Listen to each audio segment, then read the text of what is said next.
Hello everyone, Ladislas Maurice of The Wandering Investor. So today we are in beautiful Penang in Malaysia and we'll be looking at real estate options for the MM2H program here in Malaysia. It's interesting because when you are a resident here, a tax resident here, and not anywhere else, or if you're not American, you do not have any taxes to pay on foreign earned income.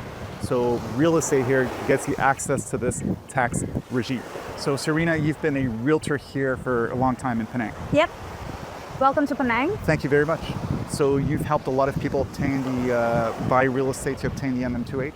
I don't do the obtaining of MM2H visa, but I introduce a lot of them to purchase properties, whether or not they have MM2H. Okay, fantastic. So what are some of the key attributes that expats typically look for when they're buying property here? They're normally looking at condominiums with sea view, and we have something special here called the super condominium because they're super in sizes. You're going to be seeing one of them shortly. And also, apart from condominiums, some expats would generally go for houses with large lands because they may be coming here with their family and dogs perhaps. And also, some of them would be looking at Georgetown because Georgetown City is UNESCO listed. We have heritage homes that you can refurbish into really nice homes. Cool, so we'll check out two properties, do all of the numbers for them in terms of ROI, rental yields, etc. So to really see how interesting it is from a pure financial investment point of view, you'll see not that much. And then also, it's just good to see what the rentals are like because you'll see rents are really affordable here in Penang. We'll check out an apartment in this building actually in a little bit. It's over $1 million, a bit over $1 million for an apartment, but it is absolutely massive and the rent is really low. So you'll see from an investment point of view, a bit questionable, but from a lifestyle point of view, from a tax point of view, it makes sense here in Malaysia. So fantastic. So we'll go check out the first property now. Shall we go? Let's go. So Serena, there's a big car culture here in Penang. I think so, yeah. There are a lot of cars on the road. It's one of the slight drawbacks, I would say, to living in Penang. There's a surprising amount of traffic. This being said, when you live in one of those kind of super condos, you don't feel it that much because you've got everything there. You've got restaurants, typically a little supermarket. I mean, the ordering in culture here is massive. There are all these apps to grab. You can order food from every restaurant in town. So a lot of people just spend a lot of time in their condos and then just go to the beach. I can agree with that, but also there are a lot of options out there, whether it's the hawker fare or fine dining options, or you can choose to home cook your meals. Yeah. There are various choices, and food is amazing here. By the way, if you haven't found out yet. Yeah, the food is good. As a Westerner as well, I like to eat Western food once in a while. Like I can't eat Asian food every day. And there are a lot of good supermarkets here with Western food as well. So this is good. It's comfortable as a Westerner to move to Penang. You've got the best of both worlds. You've got all the Western food if you want, and then all the delicious Asian food. Literally here it's Malaysian, Chinese, Indian food, and then but you can have anything you want: Thai, Korean, Japanese, and the quality is great, and the prices are, quite frankly, unbeatable. And it's not like you're going to catch food poisoning here either. No. Unlike in some other Asian countries where if you're a little sensitive, you can fall sick. Here, this doesn't happen. So we're at Tamarind. Over here, there are 2 blocks, and we're going to be seeing one unit that is close by to the pool area, so you can check out the facilities as well. The location is Tanjung Tokong. In particular, it's called Sri Tanjung Penang. It's near the marina, and it's also walking distance to amenities, eateries, restaurants, and shopping malls. So it's a very convenient location for people to stay, and it's quite in demand with renters as well as people that are looking for a forever home. It's freehold. And the size of the condo we're looking at is approximately 1,002 square feet. Yeah, and I think a recurring theme here in Penang, and generally speaking in Malaysia, is convenience. Everything is convenient here. Things just work, so you don't really waste too much time when you're trying to get things done.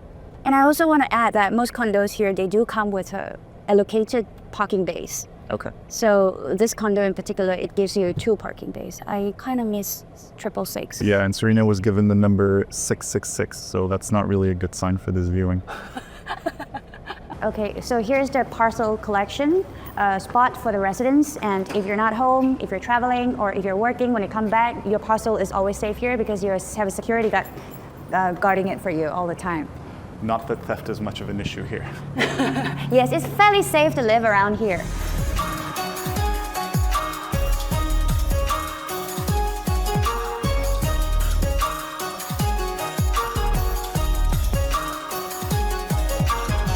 Okay, so we're right here in the Tamarind condominium in Street Tanjung Penang. It's near the marina, it's near the sea. It has great facilities, and the size of the apartment is 1,240 square feet. It has 3 bedrooms and 2 bedrooms. So you have a wonderful balcony over here, which you can overlook the facilities, the pool, and well, you can see the sea from far distance over here. So this is really nice. This is why a lot of families are moving to Penang, because of this exactly. How much is the rent here? Approximately 3,000 to 4,000 ringgit per month. Cool. So really not that much. We're looking at, $700-800 a month, and that would include everything. So it's the landlord that has to pay for all the HOA and all of these things. So for $700-800 a month, you can live in a 3-bedroom apartment, 2-bathroom. There's an international school right next door. Yeah, the Stonyhurst is right next door. So it's walking distance from here. And also we did mention about the selling price. It is for sale at currently asking price is 270K USD. Cool. And it's negotiable. Cool. Everything is very negotiable here in Penang. We'll have a bit of a discussion around this. But essentially, this is the thesis. You can buy an apartment like this.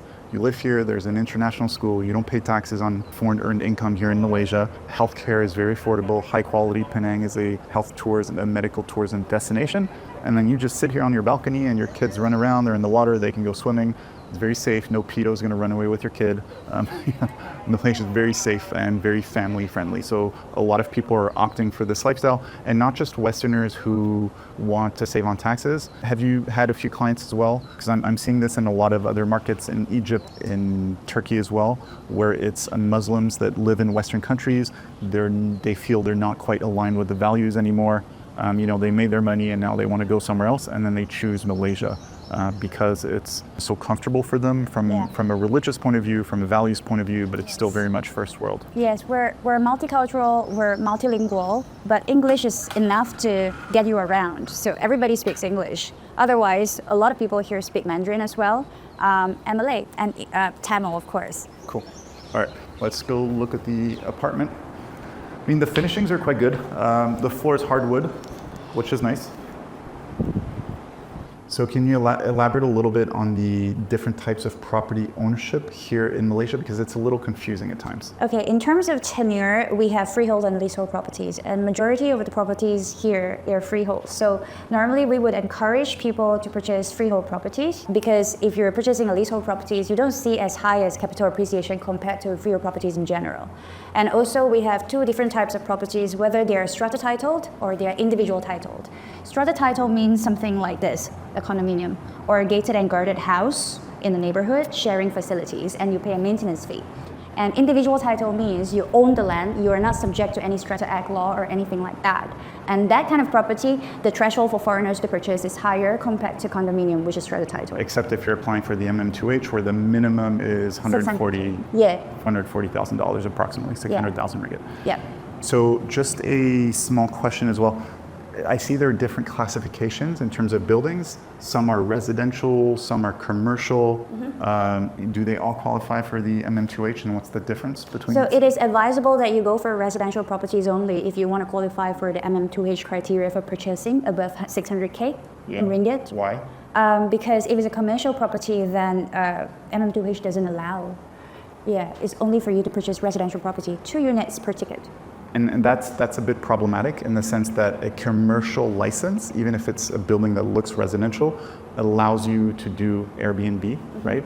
And residential here, you cannot do Airbnb. Yes, you're right. Because you have the committee, and they would not allow for that because of purely security, and also the common facilities might not be as well maintained as if it's fully owned by residents only. What's the minimum lease that you can do in a residential building that does not have a commercial license? So why am I asking this? Because a lot of people who do the MM2H potentially just want to spend 2-3 months of the year here. The rest of the time they would like to rent out. So normally landlords would prefer minimum a year tenancy. Over here we don't refer to tenancies as leases, because leases are only applicable to tenancies that are more than 3 years. So typically people would rent for a minimum a year and above, and there are tenants that would prefer to rent a short term, but landlords would generally not prefer, and also some building managements would prefer not as well. So for example, let's say I buy this place. I want to do the MM2H. I want to spend only 3 months per year here in Malaysia. That's fine. And I would like to be able to rent out the apartment for the rest of the 9 months, but I'm not allowed to do Airbnb. So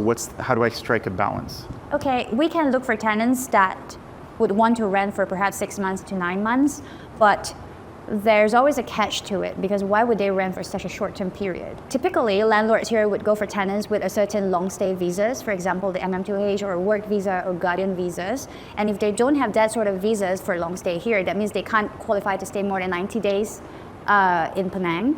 And therefore, normally what we would advise the landlords to do if they really want the tenant is that we would advise for landlords to collect an advance rental payment to secure their interest. So essentially, there's not that much of a market if you want to do midterm rentals between 6 and 9 months whilst you're away. So this is important to note. Cool. So let's do all of the ROI numbers for this apartment.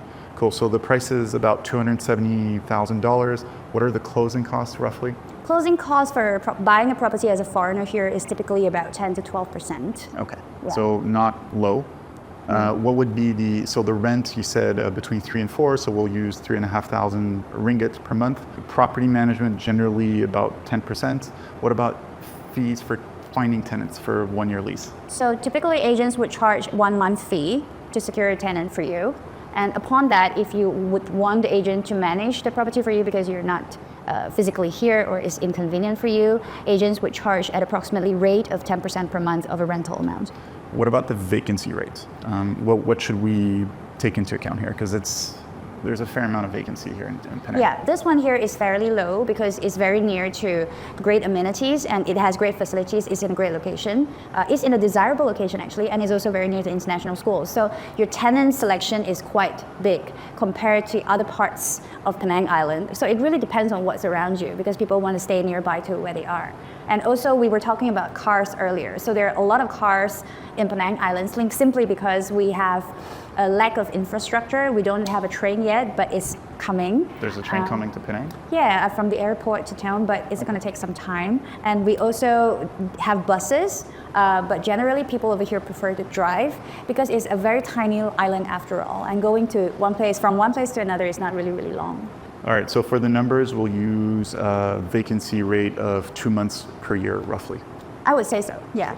What about the monthly charges, all of them? So HOA, infrastructure fund, property tax, land tax. How much per month, roughly? Okay, I would say approximately for management fee, that includes maintenance fee and sinking fund, is less than 500 ringgit per month.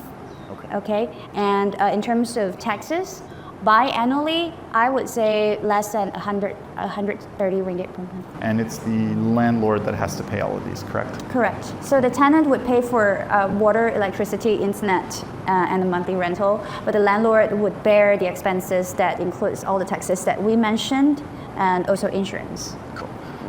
What about a budget for incidentals, if you need to replace something or there's a leak or something? It depends on the quality of the building and the age of the building as well, but in general, I would say for this size, which is less than 1,003 square feet, less than 2,005 ringgit per year. Cool, all right, great. Yeah. So look, when you do the numbers in terms of return on investment, in terms of cash flow, etc., before income tax, that's a separate topic, you're looking at 1.6% a year. So is this an interesting cash flow investment?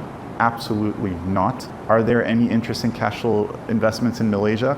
Not really. This is not a market where you come and try to make cash flow. It's also not a market that is where you can expect massive capital gains. I mean, the prices are fair. This is roughly $2,300 per square meter and a bit over $200 a square foot. So the prices are not cheap, but they're also not particularly expensive. But it's not a market that's heavily levered either. So prices don't go up that much, they don't go down that much. The market is pretty stable. I'd say it's probably more of a buyer's market here in Penang. I would say that, yeah, it's the buyer's market for some time. And people buy in Penang typically not for rental yield per se, like you said, it is not that high. And there's a certain level of capital appreciation if you can wait over time. But most people buy because of the quality lifestyle that you can get over here compared to neighboring countries that are perhaps metropolitan cities. And also the standard of living is fairly good. It's a relaxed environment. Some people choose here to relocate to. perhaps not most parts of the year, perhaps just to escape winter. Yeah. So they might not even apply for MM2H program and they own a property over here, which is totally fine as long as it's above the threshold that I mentioned earlier.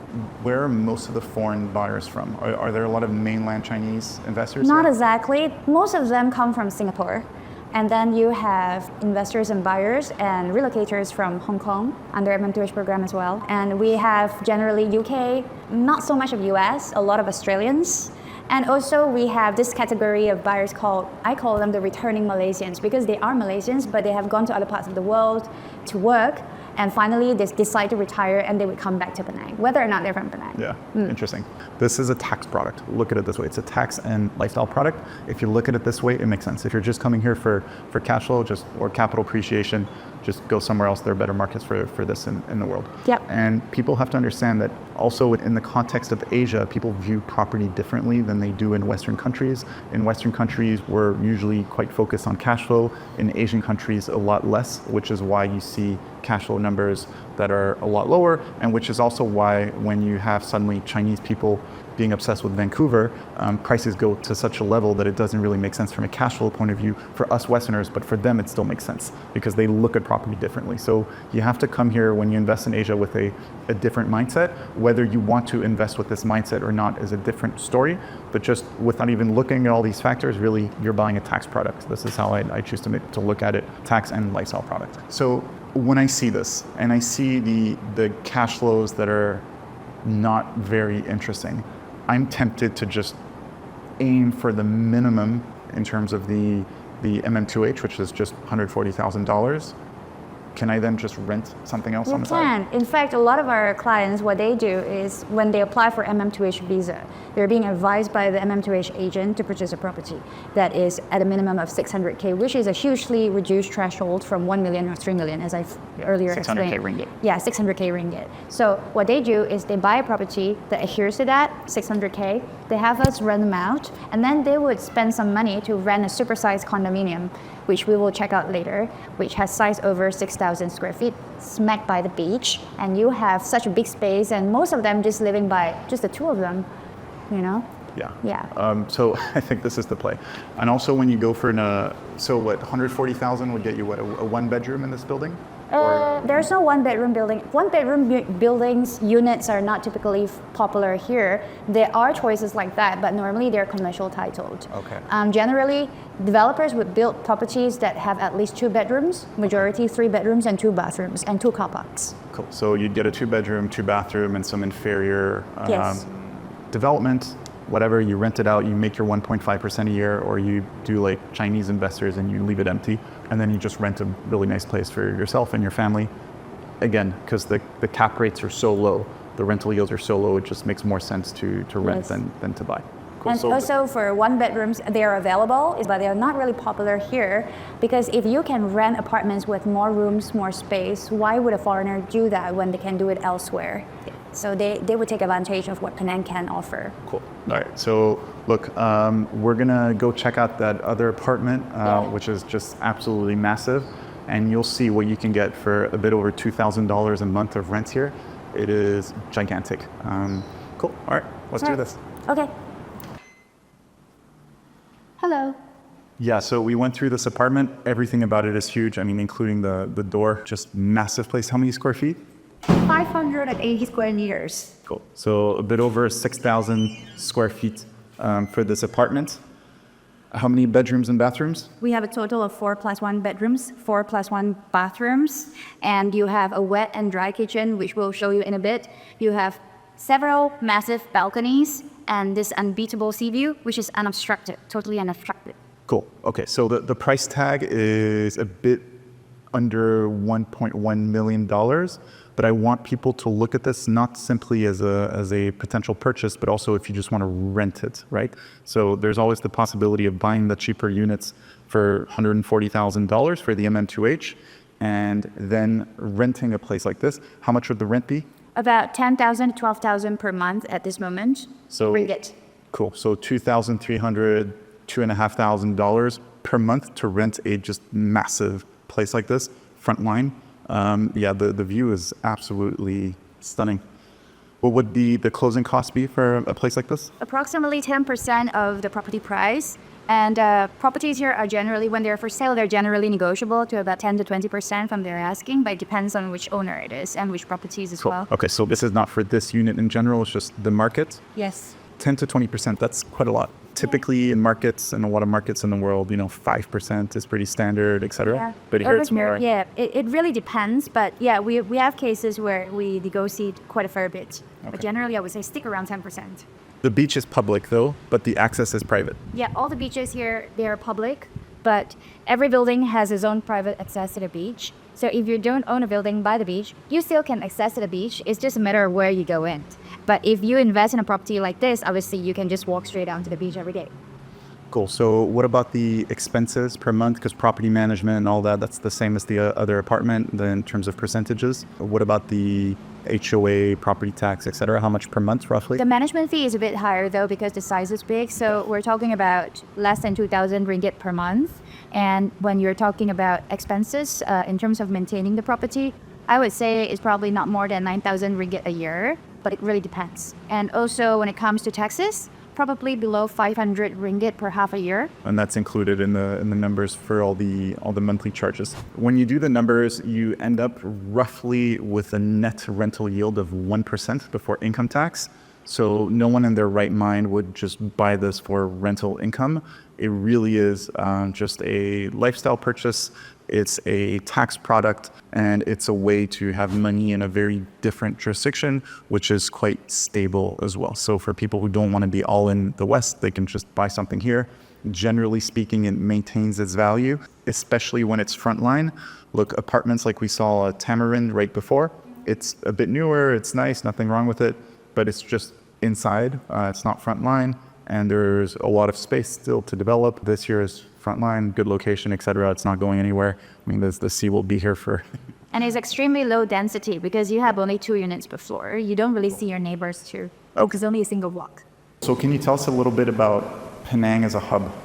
Okay, we're extremely well positioned. A lot of our clients that are not Malaysians, they opt to choose Penang as a hub, a place to live in, because of obviously the kind of space you can afford here at a minimal cost compared to regional countries. And also we have a lot of direct flights to countries in our neighborhood. For instance, Singapore, Taipei, Hong Kong, and parts of China, Jakarta, and Bangkok. And Vietnam as well, right? Yep, and Ho Chi Minh. And multiple flights a day to Singapore, which is important because that's really a hub. So It's pretty well connected. I have to say Penang Airport is a bit underwhelming. It's really looking old. We're upgrading. Cool. It's needed, right? So for now, it's not great. After the upgrade, we'll see. Okay, we're entering the master suite, which features its own balcony and a spa-like bathroom and a walk-in wardrobe over here. Wow. So, oh wow. Okay. That is a big, big wardrobe. Cool. Yeah. Yeah, this is very nice. Again, guys, this is, when we're looking at this, you can have this for $2,500 a month, right? By making a minimum investment of $250,000 in Malaysia to qualify for the MM2H, a bit in fixed deposits, which earn you interest, or you can put it in Islamic finance if you're Muslim, and a bit in real estate, and then you can just rent a place like this for $2,500 a month and not pay any taxes on foreign earned income. This is how you should look at this apartment viewing. This literally could be your lifestyle. And it's not an expensive lifestyle. So compare where you're from. Oh, well, jacuzzi, cool. So compare where you're from, what $2,500 a month gets you in rent, and then compare this lifestyle that you can get here. Combine it with amazing healthcare, education, weather, safety, etc. It's pretty compelling. Like, I understand why people are moving here. And you're saying you have a lot of Australian clients, right? Yeah.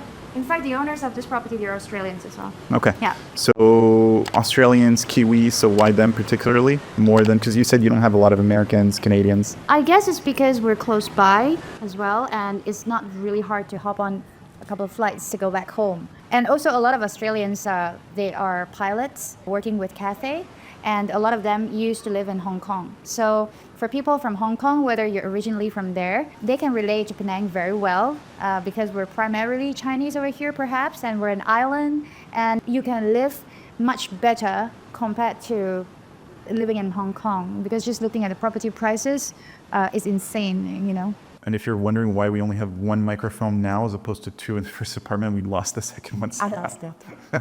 So tell us a little bit more about healthcare here, because it's one of the primary reasons people move here. Yeah, so Penang is also known as a medical hub. There are a lot of private hospitals, no long waiting lines, they're affordable, they're quality healthcare services, and the doctors are primarily trained in the US and the UK and Australia. Yeah. Look, I'll give you an example. I had to take my daughter last minute to the doctor last week, so we just show up, give the passport, we're registered in under a minute, and then we got to see the doctor immediately. The doctor just checked her out. Everything was fine, no drama, no over-prescribing, no upselling, nothing. We just left with a little bag of vitamin C, and it cost us less than $9. So yeah, that's pretty, healthcare is pretty competitive here.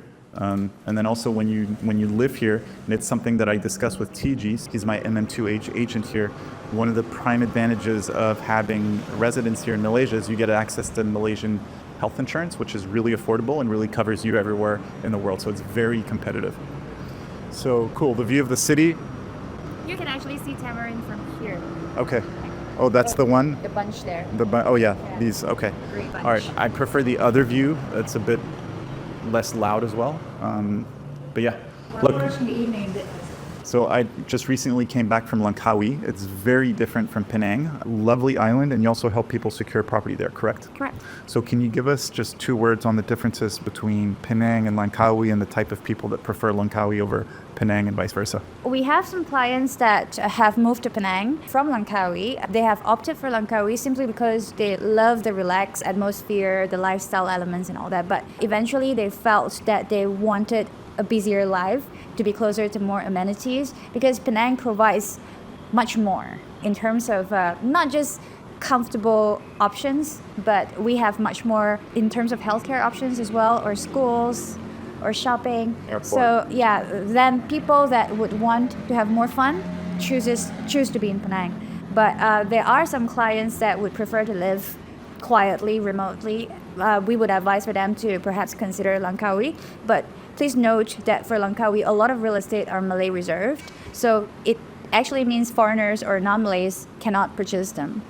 Okay, so if that's the case, you can't purchase them as a non-Malay unless you're a Malay person. But there are properties that are non-Malay reserved and still freehold, typically condominiums that are newly built or fairly new. You can probably consider that as well. Yeah, so Langkawi, look, the beaches are nicer than on Penang. It's, like you say, really calm. Look, there's barely any police on the island, which is really pleasant.